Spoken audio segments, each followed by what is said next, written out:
It is a sin to be so dreamy and worthless. Hugh hears from his new mother, and he takes this warning as his creed. These early pages have a whiff of pastiche.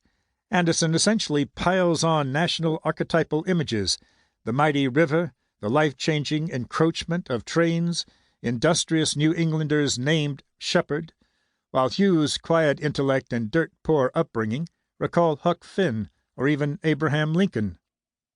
"If I do not move and keep moving, I'll become like father," Hugh worries during one of his dreamy spells alone in the train station. His anxiety, his fear-driven need to make something of himself, by himself, is emblematic as well, in keeping with what Anderson, in his famous story The Egg, called the American passion for getting up in the world. The shepherds move on, and Hugh, compelled to some undefined notion of material success, keeps moving as well. He experiences 3 years of wandering throughout the Midwest, passing for the first time through farmland and hill country. On this pilgrimage he takes a variety of manual labor jobs, and realizes, looking at the communities around him, that a quaint and interesting civilization was being developed. Men worked hard, but were much in the open air and had time to think. Their minds reached out toward the solution of the mystery of existence. This is the late 1880s, and one of the greatest pleasures of Poor White is Anderson's crystallization of his native Midwest at the very moment of its romantic enshrining.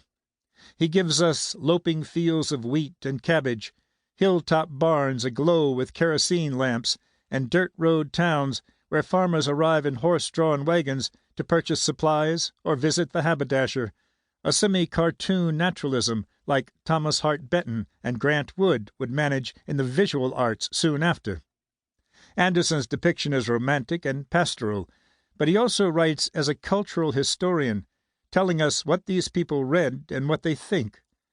He writes often in a collective third person, sweeping the whole region along with summaries of industrial development and even occasional flash-forwards to describe what a certain building is now, that is, in 1920. Change becomes the guiding principle of this sainted land, not beauty or quiet or, God knows, the individual propensity for philosophical thinking. By the end of the novel's second book, we have moved from pastiche to historical documentary, just as Hugh has finally arrived in Bidwell, Ohio, the scene of his most prosperous years. Well, not quite Bidwell. He is initially stuck at the train depot in nearby Pickleville, named, we learn, for a pickle factory that has since gone out of business. Sitting in the shadow of this empty factory, attending to the very occasional trains that pull in, Hugh once again begins to dream, this time in the spirit of the age. While not concerned with profit, he nevertheless occupies himself with thoughts of labor and invention. One night he surreptitiously observes cabbage pickers in a field and thinks up a machine that could do the back-breaking work on their behalf. This would be the moment of grand triumph in a typical saga of American fortune. But here is where Anderson really begins to interrogate the idea of the self-made man. It isn't Hugh's own ambitions or talent that brings his invention to profitable life. It's blind chance and the desperation of others. Steve Hunter, a would-be magnate who embodies the 1890s obsession with riches, needs something to impress investors, and assumes that the perpetually doodling, socially awkward man down at the Pickleville Junction has some idea they can throw money at.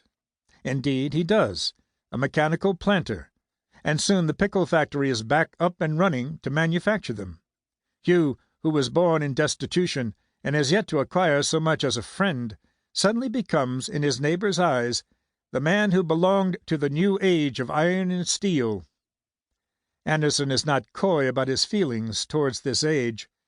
As a young man, Hugh has a vision where he experiences himself as part of something significant and terrible that was happening to the earth and to the peoples of the earth, and this turns out to be prophecy.